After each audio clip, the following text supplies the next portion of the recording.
What is going on, ladies and gentlemen? Today we have this rifle from Foxtrot Mike. It is the FM-15, and this time it is the 11.5-inch version. Before we get into this rifle, we have one quick message. We have our first big boy sponsor. We are growing up so fast. It was just yesterday. We were a little baby channel, but we are growing. Anyway, Leatherback Gear. Leatherback Gear makes some nice backpacks, but they have backpacks with a secret. They have a zipper on the side. You unzip it. Half the backpack covers your front. Half the backpack covers the rear of you. And there is two compartments, one in the front, one in the rear. And you can put in the armor of your choice. So it kind of works like a backpack that converts to a plate carrier. This way you have front and rear protection. It doesn't have the pockets like a plate carrier for magazines, but same concept. Goes over your body, protects your front, protects your back. It is as simple as that. They have different sizes, different colors, different styles. If you want to check them out, there is a link down in the video description. If you want to check out Leatherback Gear, go for it. I am going to ask them for one of their backpacks so we can review it and see if the backpack is as nice as it appears to be, because they do look extremely nice. Alright, I shot this with and without a light. I shot it with and without this red dot, with and without this brace. It does not come with this brace, but there's a lot of really nice braces, or stock if you don't care about the laws. Comes with there's a lot of nice braces on the market you can get if this one is not your jam, but this is the one I had laying around. On the back here, it does normally have a Picatinny adapter, 3 different slots on that Picatinny adapter, so you can put the brace at different heights. And then it also has a QD mount underneath that if you want to add yourself a sling. Now, the controls in this rifle are fairly, and the lower for the most part too, are fairly standard, so I'm going to go through them very quickly because there's some magic going on in the upper that I do want to spend a little bit of time on. The safety is a standard ambi safety, I believe is polymer. No issues, no problems there. Both the magazine release and the bolt release are very standard mag and bolt release. No issues, questions, problems, concern there. And then the trigger. The trigger is a single stage mil spec trigger. It feels like it's around 5 pounds. Again, nothing huge to write home about there. Of course, we will take a second break. We will get up close and personal so you can smell and hear and see and feel that trigger, and then I'll be right back.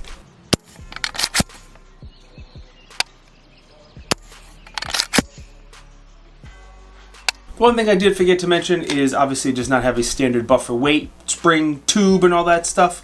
And we'll get into how it does that in just a second, but you can fire this with the brace / stock open or closed, however you want to fire it. Let me just take this bad boy apart because all the spiciness is in the upper. The other thing I want to point out with the lower, besides it being very, very aesthetically pleasing, is the magwell is huge. Foxtrot Mike did a great job on that magwell. There's no reason for companies not to give you that generous magwell. Alright, let's get right into this. On the back here on the buffer plate, I don't have a punch on me, but I have an Allen, should work fine. You push in that little button in there, and then the spring comes right out. So you have the end plate here, you have a guide rod, and you have 2 springs that all ride inside of the upper. And if you notice, the top of the upper is a little higher than a standard AR-15, very HK 416-esque is what I will call it.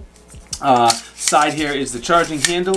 We'll pull back on that, and that provides the baby BCG. And this is the beauty of the system.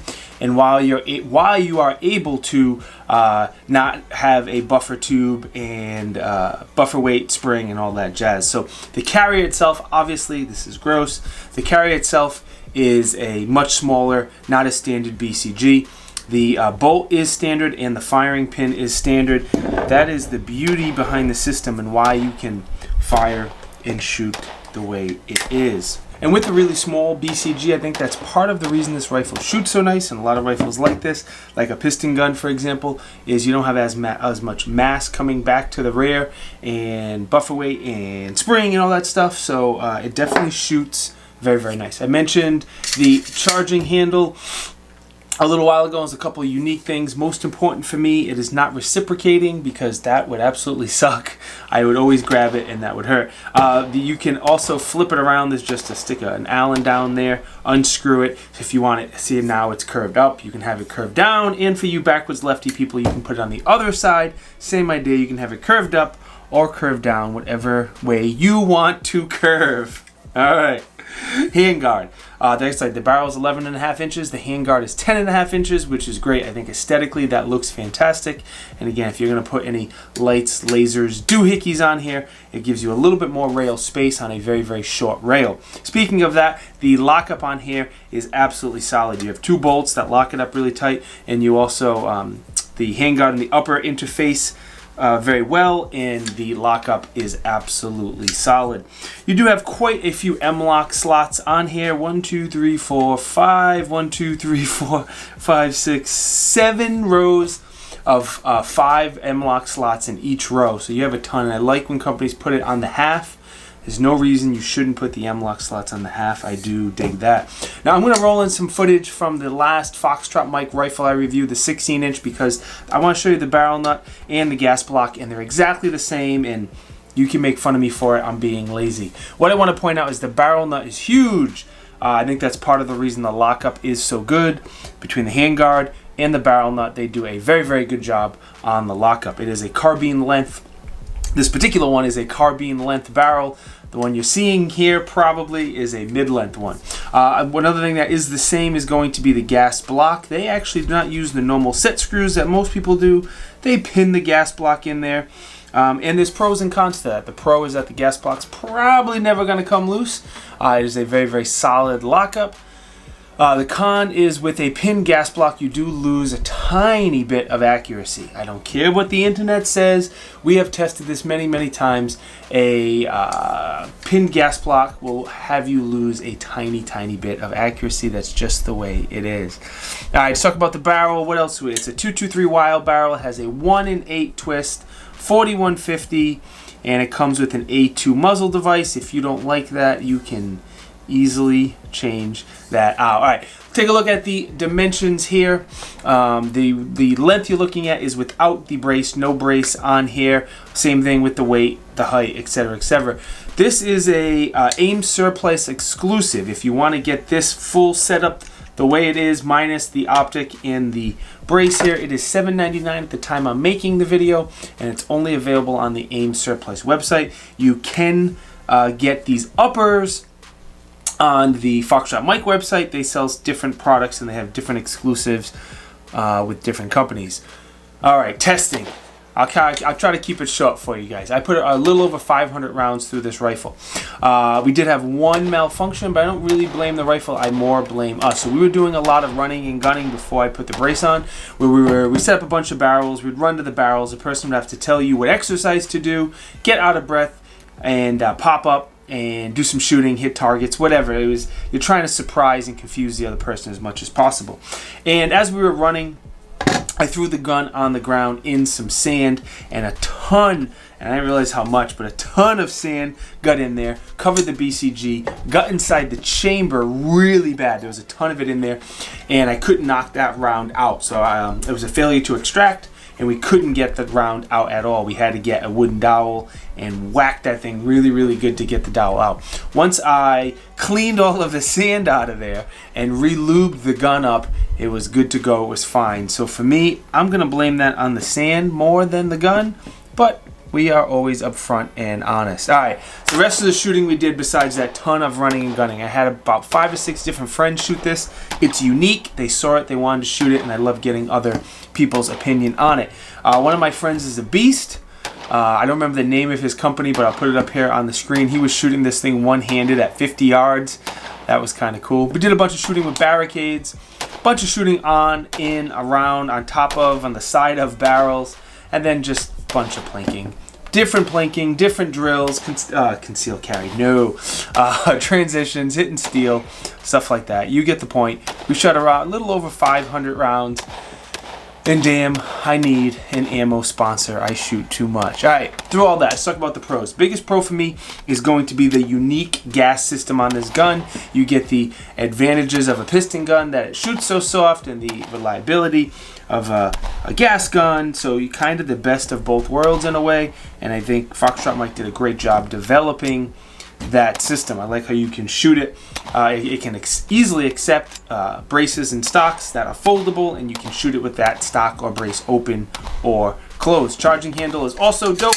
especially that is not reciprocating, and you have those 4 different positions that we mentioned. Aesthetically, I don't know how many of you guys care about this, but it's a very, very aesthetically pleasing.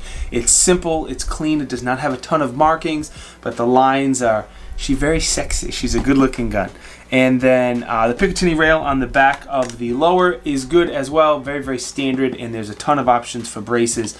I like this SP Tactical brace, but if you don't, there's plenty of options there for you. I don't really have a con. I have 2 things I want to make you aware of. First, if you're shooting from a barricade and you put any pressure on this charging handle, if you lean into it as you should, you are going to be very likely to knock the gun out of battery, just so you know. So maybe put your hand in front of it and support with your hand. Don't support with the charging handle. Also, with this 11.5-inch gun compared to the 16-inch gun, the charging handle is a little harder to rack to use. So I wouldn't call it hard. Nobody had a problem with it, but you can definitely feel the difference. And I think if somebody is really has problems with upper body strength, they might have a problem with it.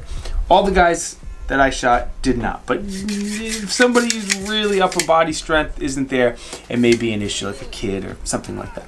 Anyway, overall, I've shot a handful of Foxtrot Mike rifles, including a bunch of full auto ones at shows, and they've all been solid. They've all been really, really good. I like the 16-inch one. I like this one even more because I would rather have that 11.5, 12.5 type barrel, something that's foldable. Oh, someone's calling me.